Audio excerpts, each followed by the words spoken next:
Ya muallima Ibrahim al-hikmata 'allimhum, ya mufahhima Sulaiman fahhimhum. Wahai Tuhan yang mengajarkan Ibrahim akan hikmah, ajarkanlah mereka. Wahai Tuhan yang memberi kefahaman kepada Sulaiman, fahamkanlah mereka. Allahumma rzuqhum fahman nabiyyin wa hifzal mursalin birahmatika ya arhamar rahimin walhamdulillahi rabbil alamin. Ya Allah, anugerahkanlah kepada mereka kefahaman para nabi dan hafalan para utusan dengan rahmat-Mu, wahai Tuhan yang amat mengasihani daripada segala-galanya. Dan segala puji bagi Allah, Tuhan sekalian alam.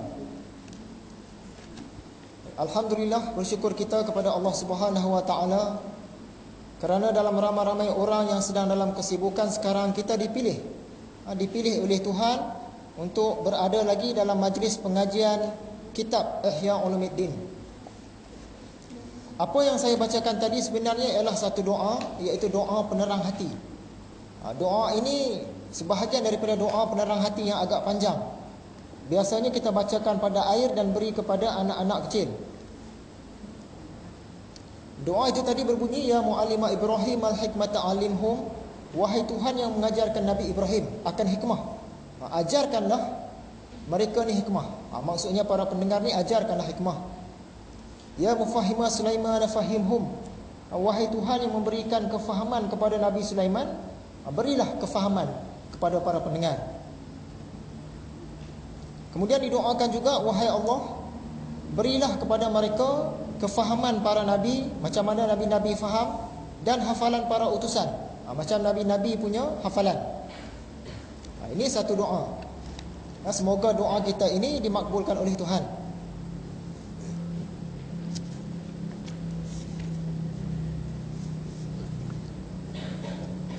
Pada bahagian permulaan kitab ini juga, Imam Al-Ghazali ada membacakan satu hadis Nabi riwayat Ibnu Majah. Hadis ini berupa doa. Kata Imam Al-Ghazali, dia memetik hadis Nabi itu, na'udzubillahi min ilmin la yanfa'. Kita berlindung dengan Allah daripada ilmu yang tidak bermanfaat. Maksud dia, sepanjang pengajian kita ni nanti, kita harap semuanya ilmu yang baik-baik saja masuk dalam fikiran kita. Tak ada ilmu-ilmu yang tak baik terselit dalam majlis kita. Doa ini juga sesuai kita amalkan sehari-hari. Kita harapkan dalam sehari-hari kehidupan kita tak ada masuk ilmu-ilmu yang tak baik. Ilmu-ilmu yang tak baik ni mudah didapat setiap hari, berada di sekeliling kita. Jadi kita berdoa, na'udzubillahi min ilmin la yanfa'. Kita berlindung dengan Allah dari ilmu yang tidak bermanfaat. Kita harap-harap yang masuk kepada kita sehari-hari ilmu yang bermanfaat belaka. Apakah antara ilmu yang tak bermanfaat? Iaitu ilmu sihir. Ilmu sihir ni ilmu yang tak bermanfaat. Ilmu mentera-mentera mencantikkan muka, mentera-mentera mengukuhkan kekuatan tubuh badan, ini semua tak bermanfaat. Ilmu santau tak manfaat juga. Ilmu cara main nombor ekor, tak manfaat juga. Ilmu menipu dalam perniagaan. Ilmu buat fashion tu bagus, tapi buat fashion yang mendedahkan aurat, itu pun ilmu yang tidak bermanfaat juga.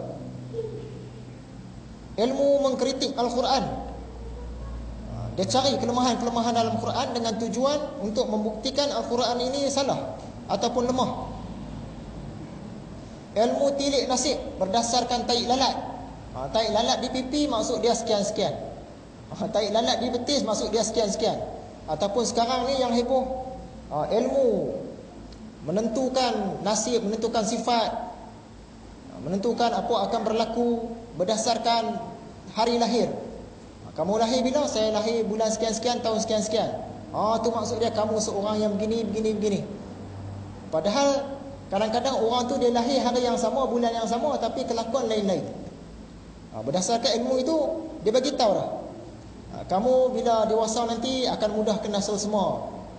Kamu satu orang yang rajin bercakap. Kamu satu orang yang dapat duit banyak berdasarkan hari bulan lahir. Ni anak-anak murid saya dulu pun ada juga terpengaruh ni.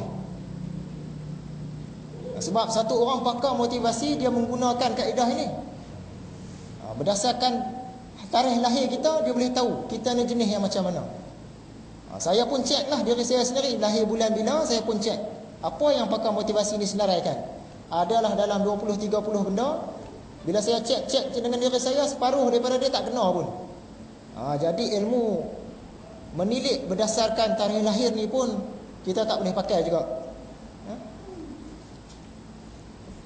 Okay, Alhamdulillah, kita dapat berkumpul lagi pada malam ini. Kita imbas kembali kelebihan-kelebihan datang ke majlis ilmu. Benda ni kita kena cakap selalu supaya orang faham dan orang rasa seronok nak datang. Hadis-hadis yang kita petik ini sudah pun kita bacakan dulu daripada kitab kita ni jugalah, kitab Ihya Ulumuddin. Yang pertamanya hadis riwayat Imam Muslim. Barang siapa melalui suatu jalan untuk menuntut ilmu, maka dianugerahkan Allah kepadanya jalan ke syurga. Dimudahkan jalan ke syurga. Kita rajin datang ke majlis-majlis mengaji macam ini, dimudahkan jalan ke syurga. Masuk syurga tak tentu lagi, tapi dimudahkan jalan ke syurga. Kalau kita tak rajin datang ke majlis seperti ini, mungkin disusahkanlah jalan ke syurga. Yang keduanya, Imam Ghazali memetik hadis riwayat Imam Ahmad, Ibn Hibban dan Al-Hakim. Sesungguhnya malaikat itu membentangkan sayapnya kepada penuntut ilmu, tanda rela akan usahanya itu. Kita datang saja ke sini, malaikat pun dia teduhkan kita dengan sayap dia. Sekarang ini sebenarnya kita berada di bawah naungan sayap para malaikat. Yang ketiga, hadis riwayat Ibn Hibban dan Ibn Abdul Bir. Satu bab daripada ilmu yang dipelajari seseorang adalah lebih baik baginya daripada dunia dan isinya. Setara mana lagi kita nak tu. Dan hadis yang keempat, bahawa sesungguhnya engkau berjalan pergi mempelajari satu bab daripada ilmu adalah lebih baik daripada engkau melakukan solat 100 rakaat. Kita di rumah memang kita tak mampu buat. Baca Yasin pun kalah lagi. Belajar satu bab daripada ilmu saja.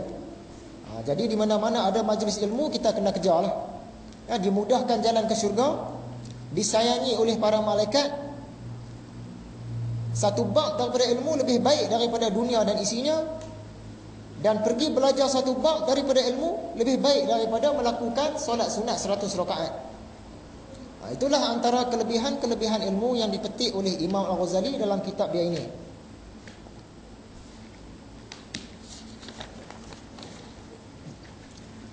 Hadirin yang dirahmati Allah sekalian, kuliah kitab Ihya kita sudah masuk kali yang ketiga. Sepatutnya ada beberapa perkara yang telah pun tertanam dalam diri kita. Cuba tuan-tuan tengok muka surat yang kedua, nota yang saya bagi tu. Muka surat belakang. Di situ ada ditulis, besar tulisan dia, ulang kaji di rumah.